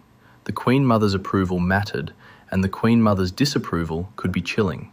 There is a document that reveals this dynamic with painful clarity. In 1957, the Queen was considering whether to appoint a new private secretary to replace Sir Alan Lascelles, who was retiring. The candidate favoured by the Queen was a man named Martin Charteris, a capable and intelligent courtier who had served her well as assistant private secretary. But the Queen Mother had reservations. She thought Charteris was too modern, too inclined to push the Queen towards more public engagements, too eager to modernise the image of the monarchy. She expressed her concerns to the Queen in a private conversation at Windsor. The Queen listened, and then, for the first time, she gently disagreed. She told her mother that Charteris was the right man for the times, that the monarchy could not remain frozen in the 1930s. The The Queen Mother did not argue. She simply fell silent. The silence lasted through dinner. The next morning, the Queen Mother sent a note to the Queen. "You must do what you think is right. You are the Queen. I will always support you." The note was gracious, but it was also a reminder. The support was conditional, a gift that could be withdrawn. Charteris was appointed. But the Queen Mother never fully warmed to him. She kept her distance. This pattern repeated across decades. The Queen would make a decision that moved the monarchy slightly forward, and the Queen Mother would register her quiet disapproval. Not through arguments, not through confrontations, but through a subtle withdrawal of warmth. A phone call not returned, an invitation not extended, a chill in the air during a weekend at Windsor. The Queen, who cherished her mother's affection more than anything, would feel the cold. And sometimes she would compensate by hesitating, by slowing the pace of change, by seeking her mother's approval before proceeding. The result was a monarchy that moved at the pace of the slowest member of its inner circle. Now consider the financial dimension, which has been touched upon only lightly in previous blocks. The Queen Mother was personally wealthy. She had inherited money from her father, the Earl of Strathmore. She had received the income from the Duchy of Lancaster during her husband's reign. She had been given the use of Clarence House, Castle of May, and Royal Lodge, all maintained at public expense. But she was notoriously frugal, almost to the point of obsession. She reused envelopes. She insisted on turning off lights in empty rooms. She reviewed the household accounts with a meticulousness that her staff found exhausting. This frugality was not merely a personal quirk. It reflected a deep conviction that the monarchy should not be seen as extravagant, that the institution must live within its means. But it also meant that she resisted any reform that would increase transparency or reduce the royal family's financial privileges. In 1971, the civil list was reformed to provide a fixed annual payment to the Queen, indexed to inflation. The reform was necessary because the old system, which relied on the Crown estate revenues, had become unpredictable. But the Queen Mother was uneasy. She believed that any link between the monarchy and the Treasury would lead to greater scrutiny. She preferred the old system, in which the Crown's finances were opaque, a matter of tradition rather than legislation. She told the Queen that the reform was a step towards republicanism. The Queen disagreed, and the reform went ahead. But the Queen Mother's instinct proved prescient. Over the following decades, the civil list became a source of public debate. Tabloid newspapers demanded details. Republican groups called for abolition. The monarchy was forced to defend its funding in ways it had never had to before. The most dramatic confrontation came in 1992, the year the Queen herself called her annus horribilis. The Windsor Castle fire on November 20th destroyed 115 rooms, including 9 staterooms. The estimated repair cost was £40 million. The government announced that it would cover the cost, as had been tradition since the time of George III. But the public reaction was angry. Britain was in recession, unemployment was high. The idea of taxpayers funding the restoration of a royal residence seemed indefensible. The Queen, under pressure, announced that she would pay income tax for the first time. She also agreed to open Buckingham Palace to the public to raise funds for the restoration. The Queen Mother was appalled. She believed that paying tax was a surrender of the Crown's ancient privileges, that opening the palace was a humiliation, that the monarchy was losing its mystique. She argued with the Queen, over the phone, in letters, in person. She said, "If you give in to this, they will demand more. It will never end." The Queen wept. She told her mother that she had no choice, that the public would not tolerate the old system any longer, that the monarchy had to adapt or risk being abolished. The Queen Mother listened. She did not agree. She said, "I hope you are right, but I fear you are wrong." The tax reform was implemented. The palace was opened. The restoration was funded. And as the Queen Mother had predicted, the demands did not stop. In the years that followed, the monarchy was forced to publish its accounts, to submit to audits, to justify every expense. The mystery that had surrounded the Crown's finances for centuries was gone. The Queen Mother's world had changed forever. Now let us turn to the 1990s more broadly. It was a decade of relentless crisis for the monarchy. The marriage of Charles and Diana collapsed in public. Prince Andrew's marriage to Sarah Ferguson fell apart, accompanied by embarrassing photographs in the tabloids. Princess Anne divorced. The Windsor Castle fire exposed the financial vulnerability of the institution. The public mood shifted from deference to demand. And through it all, the Queen Mother watched from Clarence House, a silent presence whose influence was now being tested to its limits. She was in her 90s. Her health was declining. She had given up public engagements, rarely appearing outside her residences. But she remained the Queen's most trusted confidant, and she used that trust to shape the palace's response to each crisis. When the Prince and Princess of Wales separated in 1992, the Queen Mother advised the Queen to remain neutral, to avoid taking sides, to let the legal process unfold. The Queen followed this advice, but the cost was high. The public perceived the palace as cold, indifferent to Diana's suffering. When Diana died, the Queen Mother's advice to stay at Balmoral deepened the crisis. The Queen, who had always trusted her mother's judgment, was forced to reconsider. The turning point came during the week after Diana's death. The Queen was at Balmoral trying to protect William and Harry from the media storm. The crowds in London were growing angrier. The newspapers were demanding that the Queen return. Tony Blair, the new Prime Minister, was privately advising that the Queen must make a public statement. The Queen Mother remained at Balmoral, and she continued to counsel caution. She believed that if the Queen bowed to public pressure, the monarchy would lose its authority. The Queen listened, but for the first time in her reign, she overruled her mother. She returned to London. She made a live broadcast. She acknowledged the public's grief. She praised Diana as an exceptional human being. She bowed her head as Diana's coffin passed Buckingham Palace. The gesture was small, but it broke the pattern of a lifetime. The Queen, in that moment, stepped out of her mother's shadow. The Queen Mother never commented publicly on the broadcast, but those close to her noted a change in her mood. She became quieter, more reflective. She spoke less often about the institution and more often about her grandchildren, her great-grandchildren, the simple pleasures of her gardens at Royal Lodge. It was as if she sensed that her role was over, that her influence had peaked, that the world she had shaped was slipping away. There is a specific moment that captures this sunset. In the autumn of 2000, the Queen Mother received a visit from her great-grandson, Prince William, then 18 years old. William was about to begin his gap year, travelling to Chile and Africa before starting university at St Andrews. He came to say goodbye. The Queen Mother, in her drawing room at Clarence House, spoke to him for over an hour. She told him about her own youth, about the abdication, about the war, about the burden of being royal. She said, "You must always remember who you are. You are not just a person, you are a symbol. People will look to you for strength, for continuity, for hope. You must never let them down." William listened. He kissed her cheek. He left. A few months later, the Queen Mother was dead.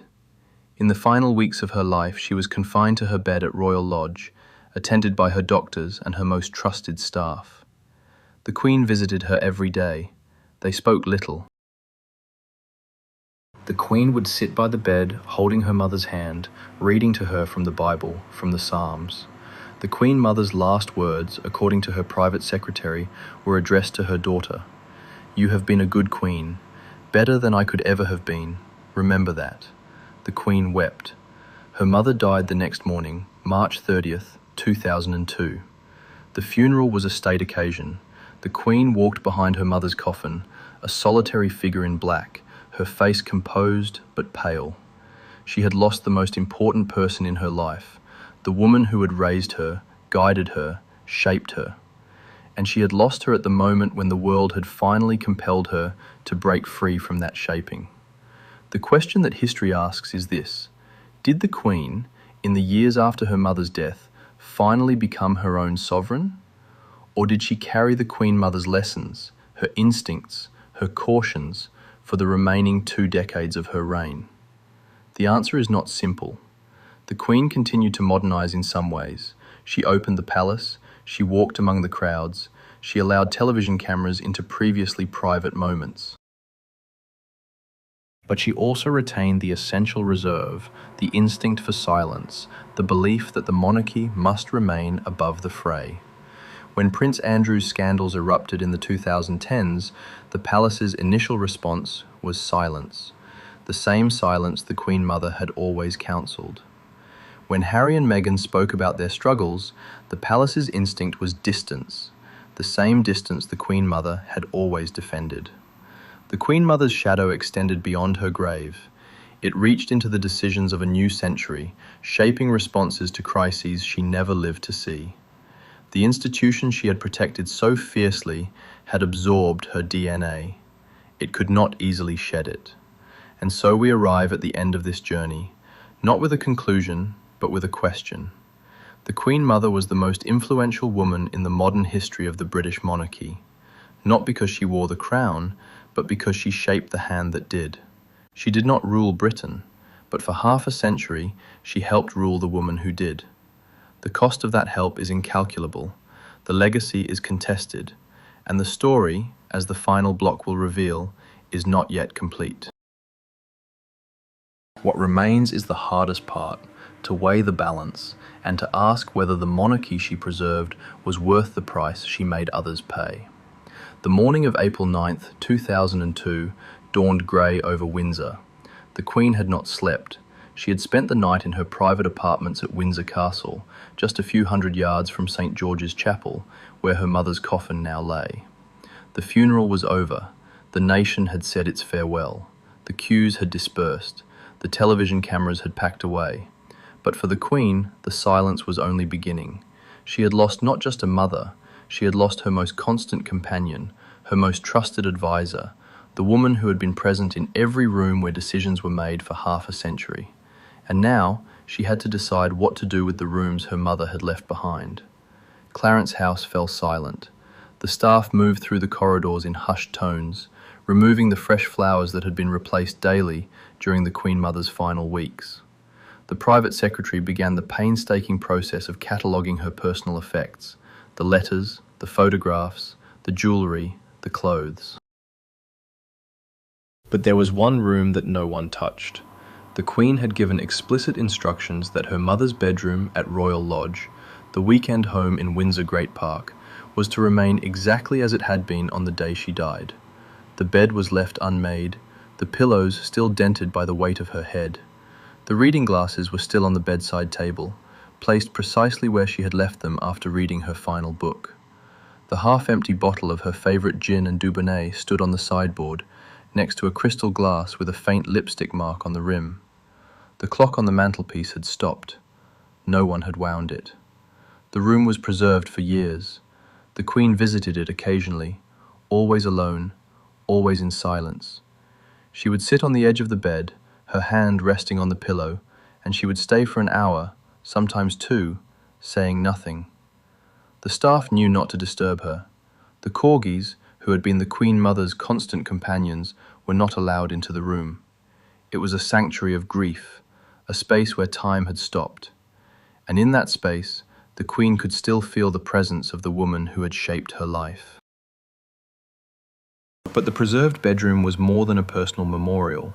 It was a symbol of something larger. The Queen Mother's entire world had been a preserved room, a carefully maintained space where the old rules still applied, where deference was expected, where the Crown's authority was unquestioned. She had kept that room intact for 101 years, and when she died, she left the institution she had protected standing exactly where it had always stood. But the room had become a museum. The world outside had moved on, and the question that haunted the Queen, as she sat on that unmade bed, was whether she had inherited a living monarchy or a beautifully preserved corpse. Let us consider the final accounting. The Queen Mother's personal fortune, estimated at around £70 million, was left entirely to the Queen. The bequest was kept secret for years, finally revealed in the probate documents that were unsealed in 2003. The Queen used the inheritance to establish a private trust for her own children and grandchildren, ensuring that the wealth of the Bowes-Lyon family would remain within the royal bloodline. But the secrecy of the bequest was itself revealing. The Queen Mother had always believed that the monarchy's finances should be opaque. She had never paid income tax on her private income, arguing that it was a matter of principle. The inheritance was her final act of resistance against the transparency she had fought for decades. The contents of Clarence House were another matter. The Queen Mother had accumulated an extraordinary collection of art, furniture and objets d'art over 7 decades. Much of it was inherited from the royal collection or given as gifts by foreign dignitaries. The Queen, after careful consultation with her private secretary, decided to transfer the most valuable items to the Royal Collection Trust, ensuring they would remain in the public domain. But she kept her mother's personal treasures, the photographs, the letters, the small Waterford crystal vase that had sat on her dressing table. These were placed in a private archive at Windsor, accessible only to the family. The public would never see them. The archive is important. It contains hundreds of thousands of letters, intimate correspondence with the Queen, with Margaret, with Charles, with a vast network of friends and courtiers. The letters have not been released. Under the terms of the Queen Mother's will, they are sealed until 2052, 50 years after her death. The official reason is to protect the privacy of those mentioned in the letters, but the real reason, as the historian David Starkey has noted, is that the Queen Mother knew that the full story of her influence would not reflect well on the institution. She controlled the narrative until the very end. She could not prevent history from judging her, but she could delay the judgment. What do those letters contain? We can only speculate. But fragments have emerged over the years, quoted in biographies or leaked by former staff. There is a letter to Princess Margaret, written in 1955, in which the Queen Mother advises her daughter to "Think of the crown first, always. Your heart will heal." The institution will not. There is a letter to Prince Charles, written in 1973 after his split from Camilla, in which she writes, "You will find someone else. You must find someone else. The country expects it." There is a letter to the Queen, written in 1992, after the Windsor Castle fire, in which she writes, "Do not let them shame you into giving up what is rightfully yours. The crown is not a charity, it is a birthright." The letters reveal a woman who is capable of deep love, but who always, at the decisive moment, chose the institution over the individual. The sealed archive is a fitting monument to her philosophy. She believed that the monarchy's power depended on mystery, on the sense that there were secrets behind the walls that the public could never penetrate. The sealed letters are the final expression of that belief. They are a hidden room within the hidden room that was her life. But the world has a way of finding its way into sealed rooms. In 2005, 3 years after her death, the archives of the royal household were partially opened to researchers under the Freedom of Information Act. Scholars gained access to the papers of the Queen's private secretaries, the Cabinet Office files, the correspondence with Downing Street. The picture that emerged was not the one the Queen Mother would have wanted. The archives revealed a monarchy that was far more politically engaged than the official narrative had ever admitted. They showed the Queen's private opinions on Margaret Thatcher, on the poll tax, on the Iraq War. They showed the Queen Mother's fingerprints on key decisions, the appointment of archbishops, the handling of the abdication crisis's legacy, the management of the press. The archives did not reveal the full extent of her influence, because her influence had worked through conversations, not documents. But they confirmed what the most astute observers had always suspected. The Queen Mother was not a decorative figure. She was a power in her own right. The opening of the archives coincided with a new chapter in the monarchy's history. In 2005, Prince Charles married Camilla Parker Bowles in a civil ceremony, followed by a blessing at Windsor. The Queen did not attend the civil ceremony, but she attended the blessing. The Archbishop of Canterbury, Rowan Williams, presided. The service was modest, respectful, and, crucially, it was accepted by the public.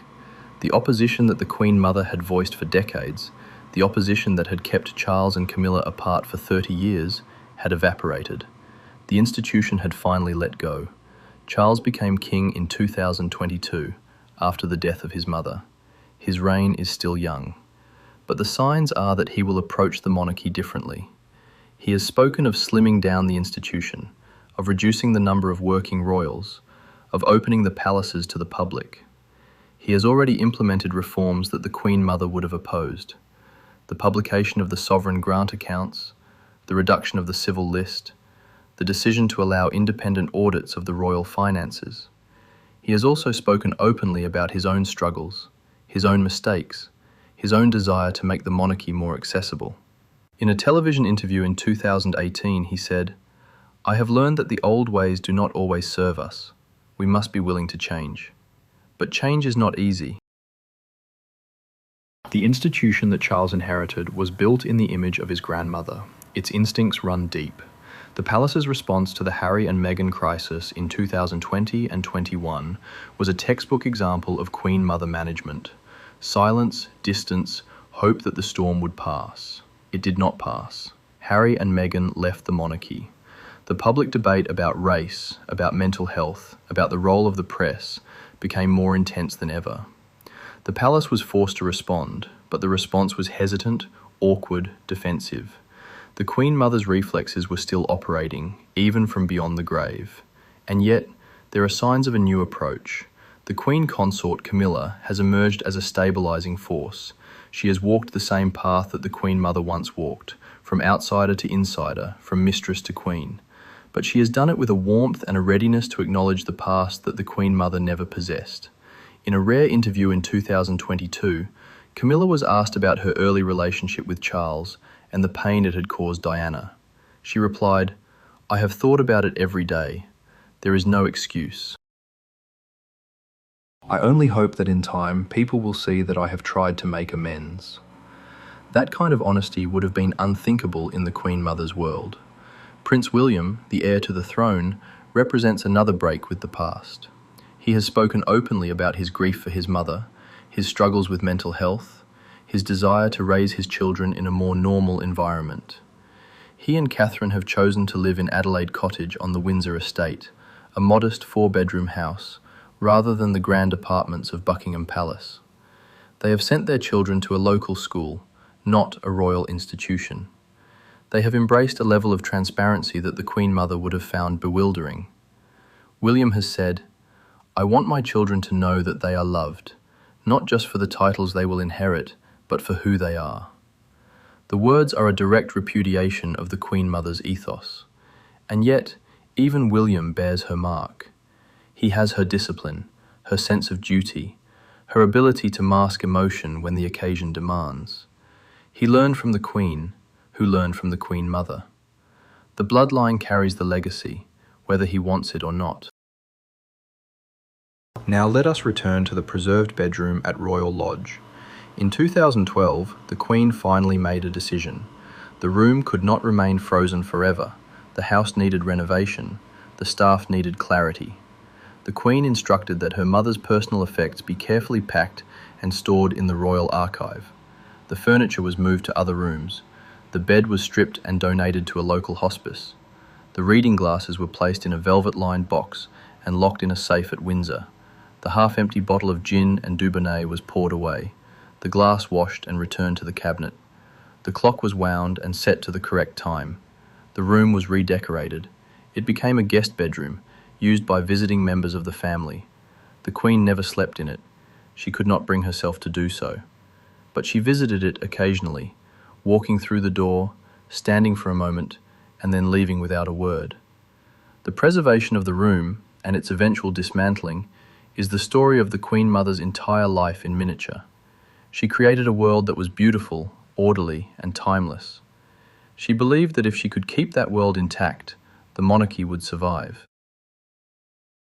She succeeded. The monarchy did survive, but the cost of preserving that room, the cost of keeping the world out, was borne by the people who lived inside it.